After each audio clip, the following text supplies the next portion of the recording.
one of the things, this is one of my pet peeves about when we had these conversations, is another one of these level setting things is the role of the conservative movement, the modern conservative movement on our lives. Okay, we often talk about the how the civil rights movement, how far ahead we came because of the civil rights movement. And one of the things that people don't realize is that ever since those bills were signed, the voting rights bill and the civil rights bill, ever since those things were signed, there has been a movement afoot to push us back every step of the way. For every step forward, somebody's trying to push us back 5 or 6, and that movement is the conservative movement. And some of those folks, call it what you will, you can be upset at me if you want, but a lot of them got D behind their name, okay, that have worked to kind of push us back. So and I'm trying to get too political right now, so I'm gonna stop right there. In the fine state of Ohio, Nina, what kind of experiences have you had? I know you were when you were in Congress. Have you? I know you've seen this firsthand. Could you share an experience with us or something like that? And well, just having people who have a firm commitment to our people, because you mentioned, the Civil Rights Act of 1964, the Voting Rights Act of 1965, and progressive policies like that have lifted all people. We know that we started off in this country in not a way that was equal to anybody. I mean, let's just tell the truth. I mean, you had to be a wealthy land-owning, wealthy white male, point blank. I mean, even left the vanilla brothers who were poor out of the equation. Absolutely. But we became a nation of progress from, the 13th, 14th, 15th Amendment, the 19th Amendment, giving women the right to vote, and et cetera, et cetera. We became a nation of progress because everyday people put a little extra on the ordinary, and they forced the grass tops, they forced the establishment class to make these changes. Absolutely. And I start there to say that any type of change and growth that we're going to see in the 21st century, whether it's criminal justice reform, God knows we need that. The inequities within the justice system did not start with the police, it won't end with the police, but the police are agents of the state, and it is where we see our first entree into the criminal justice system is with the police. So whether it's true criminal justice reform or reforms in education, reforms in income and wealth inequality, all of those things start with the grassroots making a demand. I think Brother Frederick Douglass said that power concedes nothing without a struggle, without a demand. He said it never has and it never will. And so we find ourselves in the 21st century still fighting to social justice agenda. So, Mike, I'm not quite sure in terms of I've seen a lot of things, in my state, especially being in the elected ministry, some good, some bad. But we need to stand with the people who are not only going to stand with us, but in terms of the elected space, stand with people who are willing to lose something, because far too many, and there are many noble elected officials, the elected ministry, as I like to call it. But there are those who will say what is necessary to get elected and won't do a daggone thing once they are. They're just so giddy to get the position, but they forget that titles are good and purpose is better.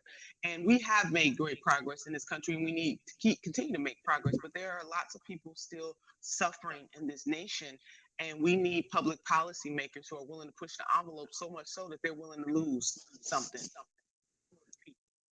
Absolutely. The power is really in the hands of the people, no matter what it's looking like out there. And we, unfortunately, in this election cycle, we've gone from 2008, yes, we can, to 2006, taking it straight to the streets, all the way in the gutter in this presidential election cycle. And it is weighing on people. The American Psychological Association did a survey that found that over 50% of the people in this country are stressed the hell out over this presidential election. And people, though, hope does spring eternal, and we can't just look to a great president to pull us out of this. We need great mayors. We need people to serve on city councils. That's why I'm so glad that Brother Smith is running for Congress. We need great people on all levels of government who are actually going to use the position when they get there point to really make a difference policy-wise and put the money, follow the money. Where are people making those investments? And so the 3 C's I want to leave people with: Number one, we have to have a consciousness. We have to stay woke and not be seduced by anybody, even if we support them. What have they done for us generationally? I'm not talking about individually, but I'm talking about generationally. So we got to have a consciousness. Number two, we have to have a commitment that some of this stuff, as Dr. West, this is long distance stuff that we're doing, that the struggle is forever. So we are forever in the struggle, to quote the Reverend Dr. Otis Moss. And lastly, there has to be a consequence that when we elect these people in office, and if it turns out that they're not doing what is necessary to advance our communities generationally, then when it comes time for re-election, they got to go. Yeah, that's a power. That's three very powerful seats. I especially like that third one. I'm not a fan of not primarying people. I'm not a fan of people having lifetime seats. Come on, no sir. If you're not doing it, or ma'am, if you're not doing a job, gotta go.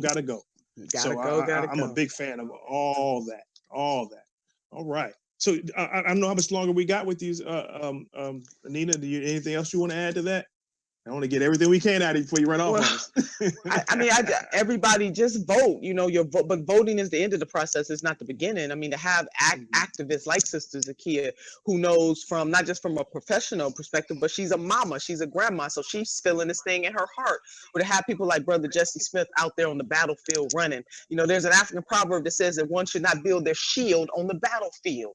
Well, Black folks, brown folks, working class folks of all ethnicities, it's shield building time.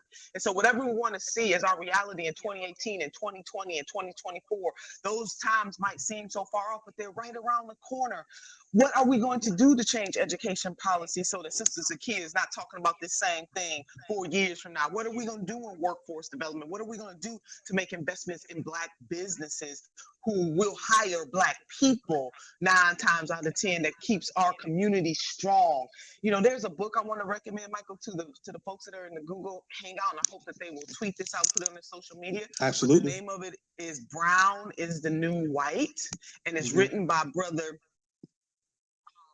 let me get his Steve Phillips. I'm sorry, Steve, know him very well, but Brother Steve Phillips. And really the gist of his book is that the new voting majority, the new American majority, is really Black, brown, and progressive white folks in this country, that we are the majority.